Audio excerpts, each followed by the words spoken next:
Hello everyone, welcome to Mahindra's all India speed test discussion. आज के इसके सेशन में जो हमारे ST7 है उसमें मैथ्स के क्वेश्चन, स्टेट एसटी जो थी उसके क्वेश्चंस का डिस्कशन हम लोग कर लेते हैं और देखते हैं क्या है उनको सॉल्व करने की बेस्ट अप्रोच। तो सबसे पहले हमारे पास क्वेश्चन था कि कुछ डाटा में गिवन था और बताना था कि यहां पर इसका फोर्थ प्रपोर्शन यानी कि चतुर्थ अनुपाती क्या होगा। तो अगर कोई भी तीन या चार संख्याएं अगर प्रोपोर्शन में है तो उनका फोर्थ प्रोपोर्शन चतुर्थ अनुपाती कैसे निकाला जाएगा। भाई चतुर्थ अनुपाती हमें नहीं मालूम तो हम उसको एक्स के कोई कांस्टेंट कोई भी वेरिएबल मान लें। ठीक, और मतलब वो कुछ ऐसे लिखे जाते हैं, समझाने के लिए बता देता हूं। 189, 273 और 153 और चौथा वाला एक्स मान लेते हैं। तो क्या होता है, जो पहले वाले का और चौथे वाले का फर्स्ट और फोर्थ का मल्टीप्लाई होगा उसका जो रिजल्ट होगा वो आपके सेकेंड और थर्ड, दूसरे और तीसरे के मल्टीप्लाई के बराबर होता है। ये तो रही इसकी ओवरऑल बात। डायरेक्ट कैसे करना है, मान लिया उसका फोर्थ प्रोपोर्शन एक्स है तो इन दोनों का मल्टीप्लाई 189, 273 और डिवाइडेड बाय क्या कर देंगे 189। अच्छा, 189 का एक्स से मल्टीप्लाई, एक मिनट,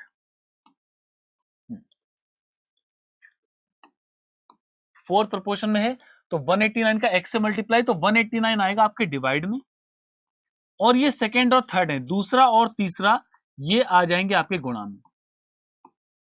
अब सॉल्व कर लेते हैं।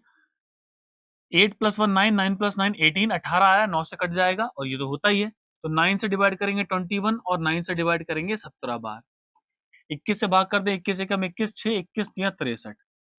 जब हम इसका मल्टीप्लाई करेंगे तो 17 3 51, 17 51 आता है। डायरेक्ट ऑप्शन देख लें कि ऑप्शंस में वन किस नंबर का यूनिट डिजिट इकाई का अंक है, तो सारे ऑप्शन में केवल एक ही जगह वन आ रहा है, तो आंसर हमारा यहीं से आ जाएगा कि भैया कि ऑप्शन नंबर सी हमारा आंसर है। चाहे तो मल्टीप्लाई करके देख लें तो ये 221 बन जाएगा। नेक्स्ट, ए ने बिजनेस स्टार्ट किया 35,000 रुपए से, 5 महीने बाद बी ने ज्वाइन किया। भाई ए ने स्टार्ट किया 35,000 से, आफ्टर 5 मंथ 5 महीने बाद बी ज्वाइन करता है और कितने रुपए लेकर 50,000। So what will be the ratio of their profit at the end of 1 year. एक साल की बात कर रहे हैं और इनके प्रॉफिट का रेशियो क्या होगा ये बताना है। भाई हम जानते हैं कि जो भी प्रॉफिट होता है साझेदारी में, लाभ, वो कैपिटल यानी कि निवेश और टाइम यानी कि समय, दोनों की गुणा में ब्रेक किया जाता है। तो ए जो है वो तो बिजनेस को स्टार्ट कर रहा है, वो तो पूरे टाइम के लिए बिजनेस में है। बी जो है 5 महीने बाद आता है, आफ्टर 5 मंथ, 5 महीने बाद। तो अगर 5 महीने बाद आता है तो कितने महीने के लिए रहा होगा, तो ऑब्वियस सी बात है 12 में से 5 घटाएंगे 7 महीने के लिए। मतलब कि ए और बी के अगर प्रॉफिट की बात करें तो 35,000 रुपए लेकर, 35 लेकर आ रहा है, हाँ 1 2 3, और ये रहता है पूरे वर्ष के लिए मतलब कि 12 महीने के लिए। और बी आता है 50,000 रुपए लेकर और 5 महीने बाद मतलब कि 7 माह के लिए रहा होगा। अब क्या करें, ये जीरो कैंसिल हो जाएंगे और 5 से डिवाइड कर दो 10 टाइम्स और 5 से डिवाइड करेंगे 7 टाइम्स, 7 से 7 कट जाएगा तो बचेगा 12:10। 2 से डिवाइड कर दें तो 6:5, 6:5 जो उनके लाभ का अनुपात बनेगा ये बन जाएगा। Next, time and work. A and B, A और बी मिलकर 12 दिन में कार्य करते हैं, ए अकेले इसे 18 दिन में करता है। तो बताना क्या है, बी अकेला कितने दिन में करेगा। मतलब कि ए प्लस बी एक कार्य को करते हैं 12 दिन में और ए अकेले कर लेता है इसको 18 दिन में। तो कार्य क्या होगा, दोनों का एलसीएम ले लें 36, जो समय का लासा लेंगे वो कार्य बनेगा, और क्षमता, कार्य को समय से भाग कर दो, 12 से भाग करेंगे 3 और ए की क्षमता 2। भाई हमें काम किससे कराना है, बी कितने दिन में करता है। तो बी कितने दिन में करता है कब बता पाएंगे, जब हमें बी की इफिशियंसी, बी की क्षमता मालूम हो। तो क्या लिखा है भाई, ए और बी की क्षमता 3 है, जरा ए का मान यहां पर लगा दीजिए। तो बी की क्षमता कितनी आ जाएगी, 1, एक क्षमता से 36 कार्य कराना है, तो देखते उत्तर आ जाएगा 36 दिन आएगा सॉल्व करने के लिए। टाइम बी को कितना लगेगा, 36 को बी की क्षमता से भाग कर दें तो आंसर आ जाएगा हमारा 36 days. Option number A correct answer बनेगा। अगला, by selling an item for ₹16,280, एक वस्तु को 1680 रुपए में बेचने पर एक व्यापारी को उसकी लागत का 1/15 लाभ होता है और अंकित मूल्य 1858.5 रुपए है, तो मार्कअप प्रतिशत क्या है कि कितने प्रतिशत ज्यादा लिखा है उसने, किसको, अंकित मूल्य को क्रय मूल्य से, ये बताना है। तो क्या करेंगे इसके लिए, भाई पहली बात तो ये मार्कअप प्रतिशत निकालने के लिए हम क्या करें, हम पहले क्या करें, क्रय मूल्य निकाल लें। तो क्रय मूल्य क्या होगा, भाई क्वेश्चन में बोला है कि 1/15 लागत है उसकी, ठीक, तो भाई 1/15 अगर आपको क्रय मूल्य निकालना है, गुणा कर दें, गुणा कर दें किस 1680 का, 1680 नहीं, ऐसे करना है, क्या आएगा 15/16 और गुणा 1680, तो 16 एकम 16, 105, 15 पंजे 75 और 15 एकम 15, तो आपको क्रय मूल्य मिल गया। मार्क प्राइस अंकित मूल्य कितना है, 1858.5, 1858.5। अब क्वेश्चन ने पूछा क्या है, आपको मार्कअप परसेंटेज बताना है, मतलब अंकित मूल्य क्रय मूल्य से कितना प्रतिशत ज्यादा लिखा गया ये बताना है। इसका मतलब आप इन दोनों का अंतर करें, डिफरेंस, तो पता चलेगा कितना ज्यादा लिखा गया।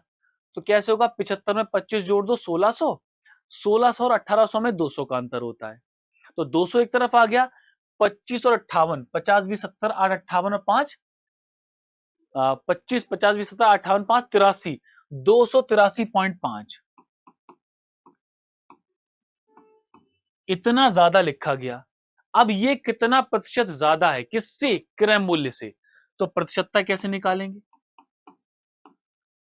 283.5 डिवाइड में क्या आ जाएगा, कॉस्ट प्राइस, क्योंकि उससे ज्यादा लिखा जा रहा है, 1575 और गुणा 100, 25 छंग जोड़ 100, 25 तिया 75, 25 चौक 100, 8 2 10 3 13 5 18, 9 से काट दो 9 सत्ते 63, 9 तिया 27, 9 एकम 9, 9 पंजे 45, 7 से काट दो 7 चौक 28, 7 पंजे 35, भाई 45 चौक होता है 180, दशमलव लगा हुआ है, यानी कि आएगा 18%, और इसके अकॉर्डिंग ऑप्शन नंबर सी हमारा आंसर होगा। नाव और धारा,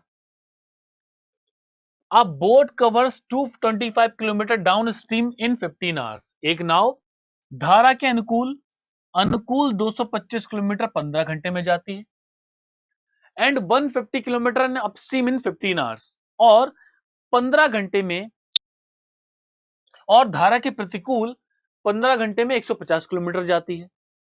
तो पानी में नाव की गति और धारा की गति का अनुपात बताना है क्या होगा। जब कोई भी नाव, कोई भी व्यक्ति धारा की दिशा में जाता है तो चाल जोड़ दी जाती है, धारा के विपरीत जाता है चाल घटा दी जाती है, इस बात का ध्यान रखना है। मान लिया नाव की चाल बी है, बी फॉर बोट है, और पानी की चाल वाटर डब्ल्यू है, तो चाल बराबर होता है दूरी बटा समय। जब हम बात करेंगे डाउन स्ट्रीम की, धारा की दिशा में, धारा की दिशा में चाल जोड़ी जाएगी, चाल होगी दूरी बटा समय, तो कितना है 225 और 15,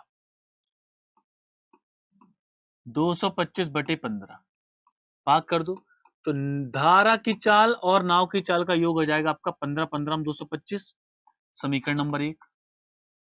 अब जाते हैं धारा के विपरीत, भाई जब भी धारा के विपरीत जाएंगे तो चाल क्या हो जाएगी, माइनस होती है, नाव की चाल में से धारा की चाल माइनस की जाएगी, 150 किलोमीटर 15 घंटे में, तो भाई क्या होगा 150 बटे 15, तो नाव और धारा की चाल का अंतर कितना आ जाएगा 10।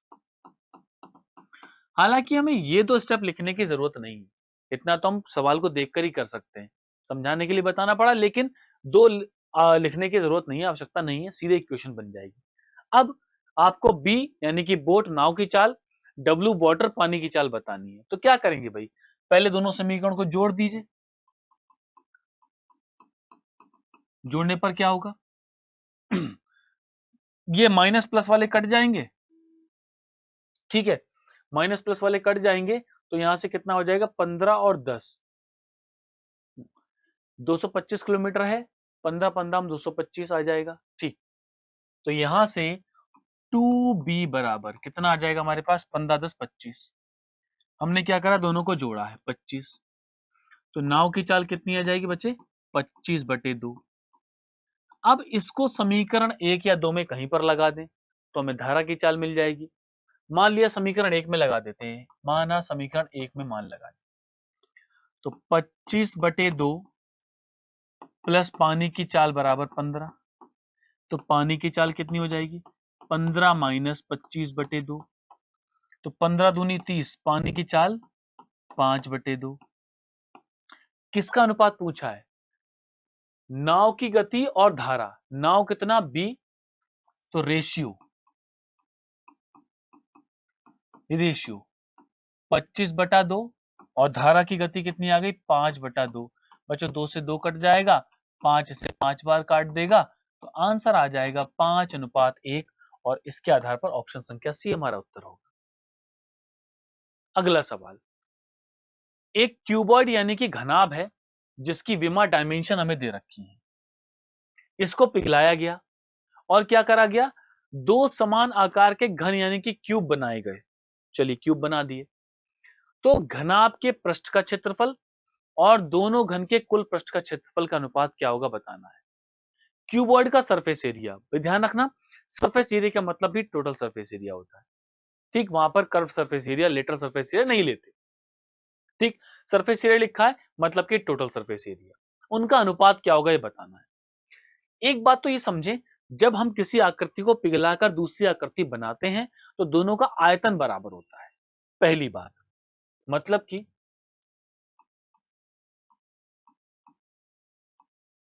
वॉल्यूम ऑफ टू क्यूब, दो घन का जो आयतन, क्योंकि उसको पिघला के हम दो घन बना रहे हैं, इक्वल टू क्या होगा, वॉल्यूम ऑफ क्यूबॉइड, इसके बराबर होगा। घन का आयतन होता है भुजा की घात 3 और 2 है तो 2a³ हो जाएगा, इक्वल टू ये क्या होता है L into B into H, लंबाई गुणा चौड़ाई गुणा ऊंचाई, 64 16 8। अब क्या होगा, 2 से काट दें इसको 32 बार। अब हमें घनमूल निकालना है, तो इस 32 को हम 16 गुणा 2 लिख सकते हैं, गुणा 16 गुणा 8, 1 16 2 16 3 16, तो एक बराबर कितना हो गया 8 आ गया, ठीक। अब जो हमारे दो घन हैं उनका सरफेस एरिया मतलब कि टोटल सरफेस एरिया और क्यूबॉइड का टोटल सरफेस एरिया का अनुपात क्या होगा ये बताना है। तो बच्चों घन का सरफेस एरिया होता है, घन का यानी क्यूब का 6a² और क्यूबॉइड का क्या होता है 2lb plus bh plus hl, ये होता है 2lb plus bh plus hl।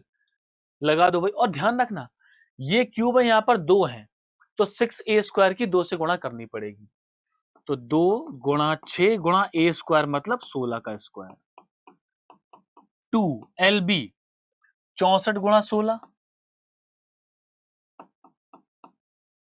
Plus bh यानी कि 16 गुणा 8 प्लस hl 8 गुणा 64, ये होगा। अब क्या करें, अब हल कर लें, अनुपात निकालना है हमें इसका, ठीक।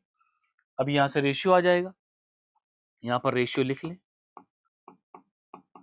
और अनुपात किसका बताना है इसको ध्यान दें जरा, टोटल सरफेस एरिया क्यूबॉइड का पहले है और क्यूब का बाद में, कोई बात नहीं बाद में उल्टा कर लेंगे। तो इसको हल करने के लिए पहले क्या करें, पूरी समीकरण को 16 से भाग कर दें, तो एक घात ये कट जाएगी और 116 ये कट जाएगा, 116 ये कट जाएगा और 16 चौक 64 हो जाएगा। इसके बाद हम इसमें 8 से भी भाग कर दें, 8 से भाग कर पाएंगे तो अगर 8 से भाग करेंगे तो 8 दूनी 16, यहां पर 2 बचेगा, 8 अट्ठे 64, 8 एकम 8, 8 एकम 8। अब आ जाएगा हमारा रेशियो। रेशियो क्या बनेगा?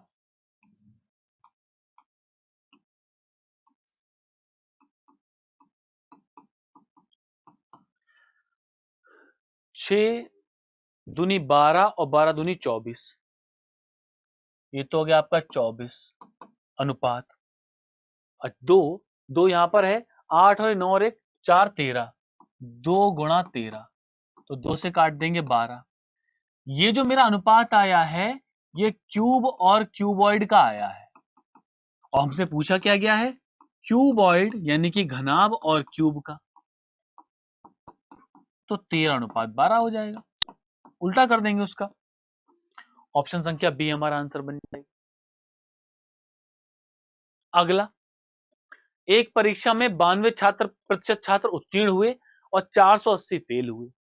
कुल छात्र परीक्षा में जितने लोगों ने परीक्षा दी, यानी कि 100% छात्र कितने हो बताना है।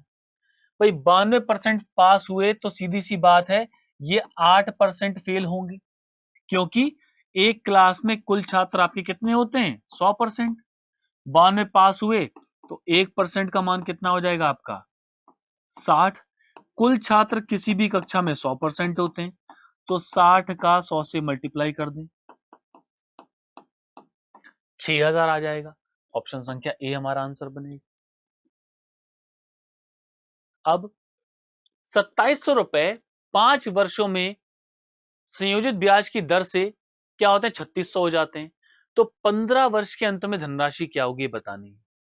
अब इसको हल करने का तरीका क्या है?